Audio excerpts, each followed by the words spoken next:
नाज़रीन अस्सलाम वालेकुम रहमतुल्लाहि वबरकातुहू। मैं आपका खैर मक़दम करता हूँ इस टॉक शो में जिसका नाम है लाइफ सिंपल है, और मैं आपका होस्ट मुज़फ़्फ़र। साथियों, आज जिस टॉपिक पे हम बात करने जा रहे हैं इसका ताल्लुक़ हमारे बच्चों से है। वो बच्चे जो कि 10 से 15 साल के हैं, टीनेजर बन चुके हैं या बनने जा रहे हैं, और ज़िंदगी की इस नए मरहले में उनको अलग अलग किस्म के मुश्किलात का सामना करना पड़ रहा है। इस टॉपिक पे डिस्कशन करने के लिए हमने मदऊ किया है टीचर महनाज को। आप इंडियन स्कूल बहरीन में 6th ग्रेड से 10th ग्रेड के स्टूडेंट को पढ़ाती हैं। Welcome to the show teacher. जी, बहुत शुक्रिया मुझे बुलाने के लिए। जी, जैसा मैंने आपसे कहा कि आज का जो शो है हम बात करने जा रहे हैं उन स्टूडेंट्स पे जो कि 10 से 15 साल की उम्र के हैं। तो आपका क्या ऑब्जर्वेशन है, क्या मुश्किलात उन्हें पेश आ रही हैं? काफ़ी सारी मुश्किलात का सामना है, पढ़ाई के मामले से लेकर मैं तो कहती हूँ कि अपनी ज़ाती ज़िंदगियों में भी काफ़ी सारी मुश्किलात का सामना है। और इसकी जो है ना फ़िज़ा बनती है उनके अपने घरेलू जो मामलात हैं जो वहाँ पे वो जिस फ़िज़ा में है, ठीक है। तो मेरे ख्याल में ये जो भी मुश्किलात का सामना वो स्कूल में कर रहे हो, उससे ज़्यादा तो उनको घर से ये अच्छा। मसले पैदा होते हैं। जी। तो स्कूल में आने के बाद ये बच्चे, यानी कि हर बच्चा एक घर से आया है, हर बच्चे के घर में अलग अलग फ़िज़ा है, और फिर यहाँ पे आकर वो कर क्या रहे हैं, बस किसी तरह से एडजस्ट करने की कोशिश कर रहे हैं। जी। तो बिल्कुल काफ़ी सारी मसाइल देखने को मिल रहे हैं। अच्छा, जी। अगर ये जानना चाहूँ कि कौन कौन से मसाइल ऐसे 1 2 3 4 जो कि इन जनरल आप देख रही हैं बच्चों में? जी, एक तो बात ये है कि जी एज ए टीचर मैं पहले कहूँगी कि हाँ, परफॉर्मेंस इनका बड़ा कारकर्दगी में काफ़ी इनकी जो है गिरावट देखने को मिल रही है कि बच्चों के नताइज अच्छे नहीं आ रहे हैं सामने में। एकेडमिक जो इनका रिज़ल्ट होता है वो कुछ ख़ास नहीं कर पा रहे हैं। तो क्योंकि 3 साल का अरसा गुजरा है कोविड के साथ इनका, तो वो आदत मामूल से हटकर वो जो है बिल्कुल ख़त्म हो चुकी है वो चीज़ ना, कि एक तरह से रेगुलर स्टडीज़ चलती थी और एकेडमिक परफॉर्मेंस तो जिसमें हाई अचीवर्स होते थे, फिर एवरेज थे, फिर लोअर थे, बिल्कुल ऊपर नीचे हो गया, सब तहस-नहस हो गया, ऐसे लगता है मुझे। तो अभी इनको फिर से रूटीन में आने के लिए काफ़ी वक्त और लगेगा मज़ीद। अच्छा। टीचर्स भी कोशिश में लगे हैं, पेरेंट्स मज़ीद परेशान हैं, और ये सारी चीज़ों पे जो है बच्चे भी सफ़र कर रहे हैं। जी। तो वक्त लगेगा इन सब मसलों का हल निकलने में। तो आप ये कह रही हैं कि एक लैक ऑफ कंसंट्रेशन या परफॉर्मेंस जो उनकी ड्रॉप हो रही है उसका एक हो सकता है, वजह हो सकती है। लैक ऑफ कंसंट्रेशन भी है, लैक ऑफ कॉन्फिडेंस भी है, और फिर जो है इनके अंदर इंटरेस्ट लेवल गिर चुका है। अच्छा, ओके। जी, तो ज़रूरत है कि सब मिलके इस पे काम करें। ऐसा ना छोड़े कि बच्चे को उसके हाल पे छोड़ दिया बिल्कुल। जी। जी। जी, इसके लिए सबको अपनी जानिब से अपना-अपना हिस्सा डालना पड़ेगा। बिल्कुल, बिल्कुल। तो जैसे आप बता रही थी कि इनका परफॉर्मेंस ड्रॉप हुआ है और जो है इनमें कॉन्फिडेंस लेवल ड्रॉप हो गया है।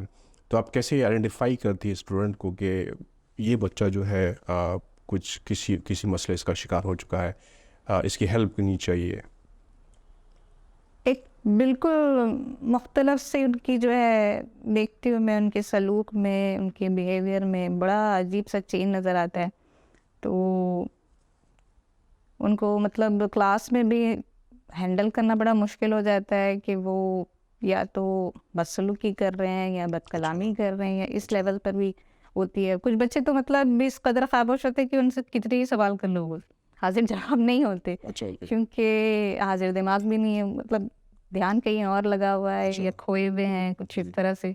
तो बड़ा मुश्किल चलता है कि हमको जितना वक्त मिलता है इसने इतने कम वक्त में हम सारा कुछ मैनेज नहीं कर पाते। और जैसे कि आप जानते हैं कि हमारी पेरेंट टीचर मीटिंग में आते हैं पेरेंट्स इश्यूज़ लेकर कि ये मसला है, वो मसला है। मैं तो कहती हूँ ये सारा कुछ घर पर बेहतर तौर पे इसका हल निकाल सकते हैं हम, तो बस आपको कुछ नुक्कात ही दे सकते हैं कि भाई इस पे आपको काम करना है, इस पे आपको काम। तो आप जब स्टूडेंट को देखती हैं जी। तो एक्सट्रीम बिहेवियर्स से आप आइडेंटिफाई करती हैं कि कोई बच्चा किसी मसले का शिकार है, अदर वो बहुत बदतमीज़ी कर रहा होता है या बहुत ज़्यादा खामोश हो गया होता है। जी, तो ये क्या कोविड के बाद से अब ये सिम्टम्स नज़र आ रहे हैं बच्चों में, या इन जनरल टीनेजर्स में ये होता है? हकीकत तो ये है कि वो एक रूटीन हुआ करती थी। ये 2018-2019 की बात है ना, कि बिल्कुल सही चल रहा था। एक था कि बच्चा घर से निकलता है, कुछ वक्त अरसा जो है अपने स्कूल में अपने दोस्त अहबाब के साथ है, वहाँ पर वो दर्स व तदरीस के लिए गया हुआ है, ठीक है।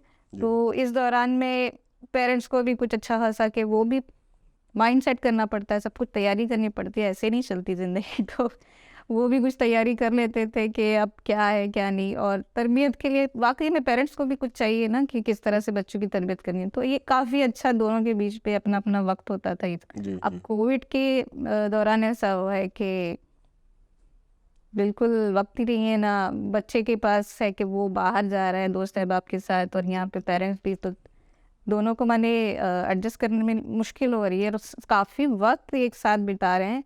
तो वो मुझे नहीं लगता घर पर इनकी कोई सही से तरबियत हो गई थी। तो ये काइंड ऑफ डबल डीप हो गया। जी तो फर्स्ट ऑफ ऑल वो टीनेज एज ग्रुप में आ गए हैं, एक कुछ उनके साइकोलॉजिकल चेंजेस हैं, जी जी जी और दूसरे ये कोविड ने जो है इसका और भी जो है इसका इफेक्ट को इंटेंसिफाई कर दिया है। जी। और इसमें एक पहलू ये भी था कि जो पेरेंट्स की अज़दवाजी ज़िंदगी का मतलब हर चीज़ सामने चल रहा है, बच्चा दिन रात घर पे मौजूद है। जी जी तो ये भी हो सकता है कि कुछ एक ऐसी फिज़ा बन गई है कि बच्चे के सामने हर चीज़ खुल के आ रही है कि जी। जी, आप समझ सकती हैं सारी चीज़ें। पेरेंट्स के बारे में इंशाल्लाह हम थोड़ा डिस्कस करेंगे, लेकिन मैं चाह रहा हूँ कि थोड़ा आप एज अ टीचर आप कैसे ऑब्जर्व करती हैं और कैसे टैकल करती हैं इन इश्यूज़ को, मैं वो थोड़ा आपसे जानना चाहूँगा। इनके बिहेवियर के लिए तो पहले हम पेरेंट्स से ही रब्ता करना बेहतर जी समझते हैं जी कि भाई ये इशू है, ये नादान बच्चा है, हम इसके ऊपर मसलत नहीं हो सकते, इस पर बिल्कुल, सख्ती का रवैया हम अपनी जानिब से भी करें, क्योंकि हम नहीं जानते कि वो किस बैकग्राउंड से आया है। जी ठीक है, हमें वो पहले हमें मालूम करना पड़ेगा कि घर का क्या माहौल है, क्या फ़िज़ा है, वो क्यों इस तरह से कर रहा है। अगर इससे हम लोग जो है इस सिलसिले में वालिदैन से रब्ता करते हैं, थोड़ी बहुत जी बातचीत हो जाए, मालूमात हासिल हो जाए, क्योंकि वो बच्चे मासूम हैं, बिल्कुल वो जो कुछ भी कर रहे हैं उसके पीछे कोई वजह ज़रूर है। तो यहाँ पर अगर वालिदैन से रब्ता ना हो और हम कोई एक्शन ले ले जाने अनजाने में, तो मुझे नहीं लगता इसका कोई ख़ास अच्छा नतीजा निकलता हो। बिल्कुल बिल्कुल। जी। सो एज अ टीचर जो इशू है लैक ऑफ कंसंट्रेशन का, इसको आप कैसे एड्रेस करती हैं? कि आप कोई आप सुझाव देती हैं स्टूडेंट को, कोई सजेशन देती हैं, कोई अलग ट्रेनिंग वगैरह दे सकती हैं आप? नॉर्मली स्कूल में करते क्या आप? हम नॉर्मली वही चीज़ करवाते हैं कि भाई ये तो शुरू से ये मैं तो कहती हूँ क्लासिकल वे में टीचिंग होती है हमारी, जो हम उनको जो है काम बढ़ा देते हैं, होमवर्क देते हैं कि तुमने, ताकि एक सज़ा की वजह से ना बच्चा डर के ये चीज़ करवाते हैं। लेकिन मेरा मामला ऐसा नहीं है, मैं इस तरह से नहीं करती हूँ। बच्चों को मैं जो है उनसे थोड़ा सा उनकी कोशिश करती हूँ जानने की कि वजह क्या थी, जी क्यों नहीं किया और किस लिए नहीं किया और कितना वक्फा तुम्हें मज़ीद लगेगा, उसकी कन्वीनियंस से होना चाहिए टाइम। मैं ऐसा ना करूँ कि सख्ती करूँ और ज़बरदस्ती, वो पता नहीं उसके क्या क्या चल रहा है वहाँ पर। अभी कोविड की वजह से इतना कुछ आ चुका है, जी तब्दीलियाँ हुई हैं इनकी, मुझे लगता है जहनी भी मेंटली वो बहुत सफ़र कर रहे हैं, और इस वक्त इस तरह की सख्ती अच्छी नहीं है। अभी बिल्कुल हमको भी कुछ वक्त दरकार है, ये बदनिज़ामी से दो चार है हम सब। तो जी एक बार ये सिस्टम सही हो जाए और बच्चे जो है फिर से आ जाए रूटीन पे, तो फिर बेटर है। जी जी। जी तो ये जो एज ग्रुप है और जो कोविड की वजह से चीज़ें हो गई है, तो इसकी वजह से मेरा ख़्याल है, जो मैं सोचता हूँ कि और भी सारी जो है अलग अलग मुश्किलात पैदा हो जाती हैं स्टूडेंट्स के दरमियान। जैसे कि हो सकता है स्ट्रेसफुल हो जाए, या कोई काइंड ऑफ एंग्जाइटी वो लोग पेश का मतलब सोच रहे हों, महसूस कर रहे हों। और भी मेरे ख्याल में जैसा प्रोक्रास्टिनेशन एक चीज़ होती है जो डिलेइंग करते हैं हर काम में, वो भी काइंड ऑफ जो है इशू डेवलप हो जाते हैं। आप भी ऐसा ऑब्जर्व कर रही हैं स्टूडेंट के अंदर? जी बिल्कुल, कुल मिला के मसला वही है कि इनको पढ़ाई से ज़्यादा दिलचस्पी कहीं और, सोशल मीडिया यहाँ वहाँ, क्योंकि काफ़ी एक बड़ा अरसा उन्होंने इसी तरह से गुजारा। अभी 3 साल कोई कम नहीं होती है, काफ़ी बड़ी मुद्दत थी इनके लिए। जी जी, तो कुछ लोगों के लिए एक ऑनलाइन स्टडीज़ जैसे हेवन थी, जी क्योंकि हमारे तो तसव्वुर में भी दूर दूर तक नहीं था कि इस तरह से कुछ हो सकता है। जी ठीक है, ऐसा नहीं हुआ कि ये पहली दफ़ा कुछ इतना बड़ा कोई मसला हुआ है। ये पहली आलमी जंग, दूसरी आलमी जंग, बड़े बड़े पैमाने पर ऐसे इश्यूज़ हुए हैं पहले भी ज़मानों में, और हर ज़माने में इस तरह से होता भी होगा। और मुझे लगता है आइंदा भी इस तरह के ज़माने देखते कि लेकिन हम एक तरह से एक्सपीरियंस ले रहे हैं, तो हमें आगे इसकी तैयारी भी करनी पड़ेगी मेरे ख्याल। कि जब ये ऑनलाइन टीचिंग होती है तो किस तरह से टीचर ने काफ़ी मेहनत की है इस टीचिंग के लिए ना। ये दरस तदरीस का बहुत बड़ा मसला हो गया था कि स्टूडेंट तक कैसे पहुँचे, जी ठीक है। जी उनका इंटरेस्ट भी बरकरार रखना है और उन्हें जो है इस तरफ खींच के लाना है, जी। क्योंकि उनकी सिमत उनका रुख बिल्कुल बदल गया अभी। तो मतलब ये कि आपने टेक्नोलॉजी का इस्तेमाल किया है जी ऑनलाइन बिल्कुल। एजुकेशन के जो लिए। टीचर्स कभी इतना कंप्यूटर और सारी टेक्नोलॉजीज और ये डिजिटल चीज़ें नहीं जानती थी, तो उन्होंने बैठ के सारी चीज़ें खोली है, वर्ड पर भी गए हैं और पीपीटी तक गए जी। हैं, एक्सेल सब कुछ सीख लिया है। पर यही टेक्नोलॉजी असल में जहाँ पर में इसका फ़ायदा है वहीं पर नुकसान भी आप देख रही हैं स्टूडेंट्स के अंदर में, कि हाँ ऑनलाइन काफ़ी जी कुछ चीज़ें कर रहे हैं और अनकंट्रोल चीज़ें हो रही हैं इसके ऊपर में। और फिर आप जैसे बताइए आपने कि ये रूट कॉज बन गया है काफ़ी और इश्यूज़ के लिए, जैसे लैक ऑफ कंसंट्रेशन है, स्ट्रेस लेवल है, जी एंग्जाइटी है, प्रोक्रास्टिनेशन है। Okay, good good good. दूसरे फिर मैं जानना चाहूँगा आपसे कि जैसा कि इशू था प्रोक्रास्टिनेशन, जो कि स्टूडेंट्स अक्सर चीज़ों को डिले करते हैं, जी वक्त पे नहीं कर पाते हैं, वो कल करेंगे या परसों करेंगे, प्लान नहीं बना पाते हैं किसी जी किस्म का। तो आप क्या इस पे ऑब्जर्व कर रही हैं अपने स्कूल के अंदर, अपने स्टूडेंट्स के अंदर में? मैंने तो यही चीज़ देखी कि स्टूडेंट्स काफ़ी बहानेबाज हो गए कुल मिला ये के। अभी हुआ या पहले से जी ऐसी है? नहीं नहीं, ये अभी अभी हुआ है, ये अच्छा। काफ़ी बहाने करने लगे। कुल मिला के हर कोई मतलब अपनी जानिब से रोना रोता है कि नहीं हो पा रहा है, बहुत ज़्यादा हो गया, बहुत बोझ पड़ने लगा है, क्योंकि हर सब्जेक्ट से उनको इतनी इतनी असाइनमेंट, प्रोजेक्ट्स और ये वो जैसे जैसे क्लासेस बढ़ रही हैं, लेवल बढ़ रहे हैं इनके ग्रेड वाइज, तो फिर इन पे काम बढ़ता है, बोझ बढ़ता है। लेकिन ये चाहते हैं कि हमको कम से कम पढ़ाई मिले, कम से कम बोझ दिया जाए, हम उसमें खुश हैं। क्योंकि देखिए ये ऑनलाइन जब स्कूल चल रही थी, मुझे नहीं लगता कि सबके मार्क्स एक जैसे आ रहे थे। जी। ये तो बड़ी ताज्जुब की बात है कि अच्छा। कौन कितने पानी में कितनी ईमानदारी से दे रहा था। लेकिन ताज्जुब हमको इस चीज़ का हो रहा था कि ऐसे कैसे हो गया, जी। सबके मार्क्स सेम आ रहे हैं। तो कहीं ना कहीं कुछ गलत हो रहा था वो ऑनलाइन स्टडीज अच्छा। में, नतीजे अच्छे नहीं लग। तो ये जो डिले करने की आदत स्टूडेंट्स के अंदर में है, वो इस वजह से है कि सिलेबस जो है हम लोग का इस तरीके से है कि बहुत ज़्यादा वेट डाल देते हैं हम स्टूडेंट के ऊपर में, या ये कोविड और टेक्नोलॉजी की वजह से लोग थोड़े से सुस्त हो गए हैं बच्चे?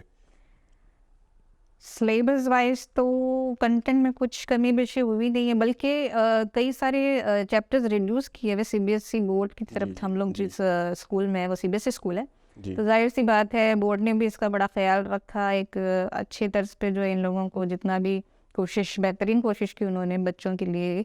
और मैं तो इसको काफ़ी सराहती हूँ कि उन्होंने इस चीज़ में पहल की, उन पर बोझ कम से कम डाला और बच्चों को फिर भी जो है मुश्किलात का सामना था।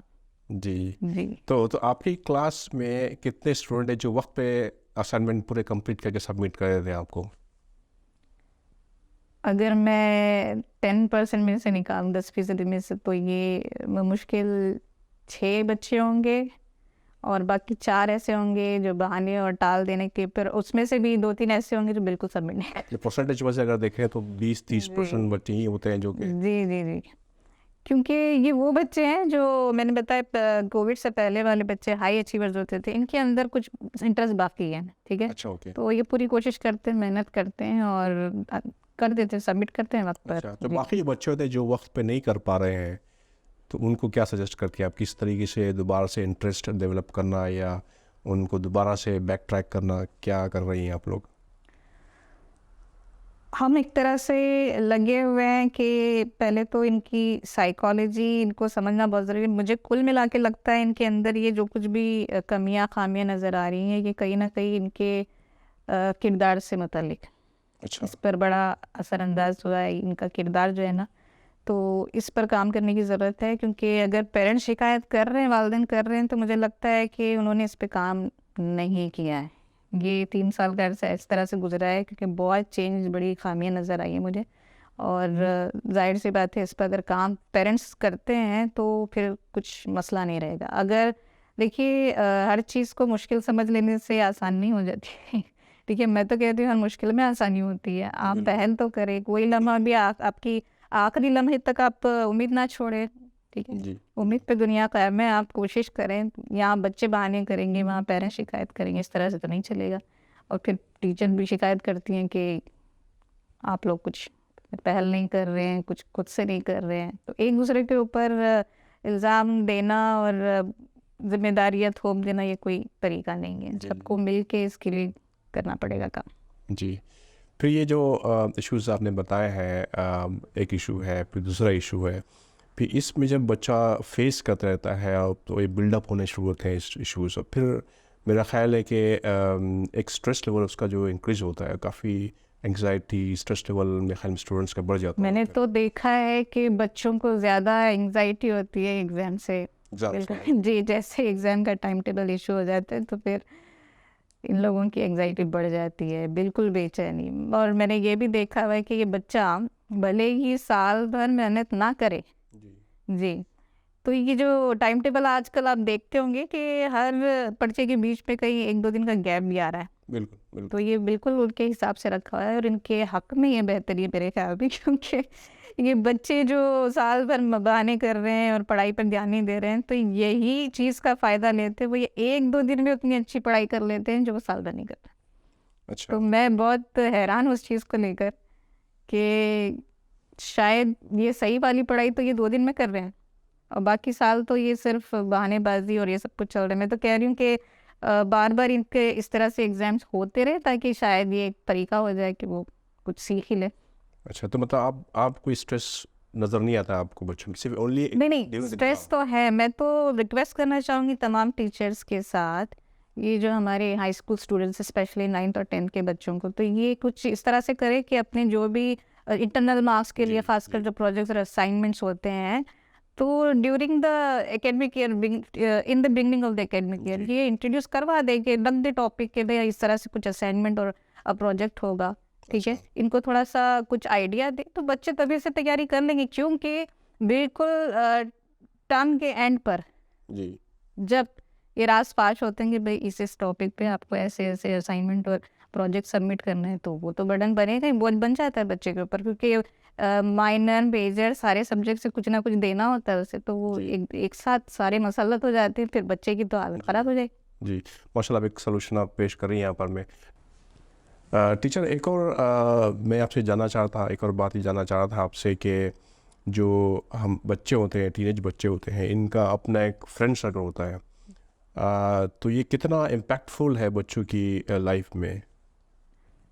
जी बिल्कुल, ये तो बहुत इम्पोर्टेंट चीज़ है, एक बड़ा ख़ास पहलू है एक टीनेजर की ज़िंदगी में। दोस्त और अहबाब, इनका दोस्त और अहबाबों का जो सर्कल है, इसमें ये है कि बच्चे तो उसी रविश पे चलते हैं अपने दोस्तों के नक्शे कदम पे, क्योंकि ये इनको फॉलो करने लग जाते हैं। और अगर इस पे कोई ऐसा लीडर है कि जो वाकई में अच्छे बुलंद किरदार का मालिक है, तो जाहिर सी बात है कि फिर तो ज़िंदगी सेट है, उनको कुछ गाइडेंस वाइडेंस की ज़रूरत नहीं पड़ेगी। वो बिल्कुल हमवार रास्ते पे निकल चुके हैं। इनको मुझे नहीं लगता कि मज़ीद दोस्त ही अच्छी खासी तरबियत करवा देते हैं इनकी, पेरेंट्स से हट के पीछे ना दोस्त अहबाब की सर्कल में भी अच्छी खासी तरबियत हो जाए। लेकिन अगर किसी गलत सोबत में ये पड़ गए तो फिर बड़ा मसला हो जाता है, फिर इनको मुश्किल हो जाता है हैंडल करने। जी, तो आप लोग मॉनिटर करते रहते हैं कि स्टूडेंट्स?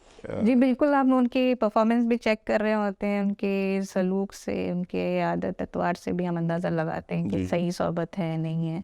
तो इस सिलसिले में हम पेरेंट्स से भी अप्रोच करते हैं, उन तक भी पहुंचने की कोशिश करते हैं कि थोड़ा सा ध्यान दें और कुछ करें, इस सिलसिले में बातचीत करें, बच्चों को समझाएं कि अच्छी बुरी दोस्ती का नतीजा क्या होगा। जी इस तरह से हम। नॉर्मल फीडबैक क्या होता है पेरेंट्स की तरफ में? नॉर्मल फीडबैक यही है कि वो कहते हैं कि पहले तो हमें स्कूल का पता नहीं था कि वहाँ पे किससे दोस्ती रहती है क्या नहीं, और अगर हाँ अपने अतराफ में कोई है आसपास का हमसाए उनके, तो फिर वो कहते हैं कि हाँ हम जानते हैं, हम कुछ करेंगे इंशाल्लाह, इस तरह से। और वाकई में वो भी नहीं चाहते ना कि गलत सोहबत का असर बच्चों पे पड़े, तो वो बिल्कुल इस पे एक्शन ले लेते हैं, कदम उठाते हैं। मतलब इसकी मॉनिटरिंग और जो है काउंसलिंग दोनों साइड होनी चाहिए, एक तो स्कूल के अंदर भी जो है इसको दिखाया जाना चाहिए, और दूसरे जो है घर में पेरेंट्स भी जो है अपने बच्चों की जो फ्रेंड सर्कल है, स्पेशली टीनेज बच्चों, क्योंकि आजकल का ज़माना ऐसा हो गया है कि टीनेज बच्चे बहुत ही वन डायरेक्शन में निकल जाते हैं, तो काफ़ी पेरेंट्स को मोहतात रहने की ज़रूरत है इस बारे में। जी, क्योंकि अगर गलत सोहबत होगी तो वो बच्चे का क्या बनेगा, आप खुद सोचिएगा कि वो किस फितरत का होगा, कैसी, मतलब उसकी ज़ुबान से पता चल जाता है, उसके सलूक से पता चल जाता है कि सोहबत में रहकर ये बिगड़ चुका है, अच्छी खासी जो है तरबियत। जी जी जी, तो बहुत मुश्किल पेश आती है इनके साथ डील करने में। और गलत सोहबत से देखिए बच्चे में क्या तब्दीली आएगी, वो झूठ बोलने लग जाएगा, जी ठीक है। जी और उसके अंदर जो है ना गीबत करना, एक दूसरे की तानाजनी करना, जी और जो है फिर बदकलामी के अलावा जो है गलत अल्फाज से, गलत नामों से एक दूसरे को बुलाना। कभी कभी ये बात इतनी बढ़ जाती है, हाथापाई, मारपीट, तो वाकई में ये कोई अच्छी चीज़ नहीं होती है। और हम बिल्कुल नहीं चाहते कि अच्छे खासे बच्चों के साथ इस तरह से गलत सोहबत का असर पड़े, और हम इस चीज़ पे तो ज़्यादा तवज्जो देते ही नहीं थे। जी, बहुत इम्पोर्टेंट है जी बच्चों का फ्रेंड सर्कल अच्छा हो। जी सो टीचर, जैसे आपने हम लोगों ने डिस्कस किए यहाँ पर में काफ़ी इश्यूज़ बच्चों के और उनकी सॉल्यूशंस आपने यहाँ पर में जो है बताए हैं। क्या टिप्स देना चाहेंगी पेरेंट्स को ताकि वो जो है अपने टीनेज बच्चों के साथ में रिश्ते को हमवार कर सके और उन्हें जो इन सारी मुश्किलात से बाहर निकाल सकें? सबसे पहले तो ये है कि देखिए पेरेंट्स को बच्चों को थोड़ी सी दीनी रग़बत दिलानी ज़रूरी है। मुझे लगता है ये तालीम और इसके मुकाबले में इस तरह से मसरूफ़ कर दिया कि बच्चे की तरफ जो है ना दीन का रुझान बहुत कम हो गया है। अच्छा।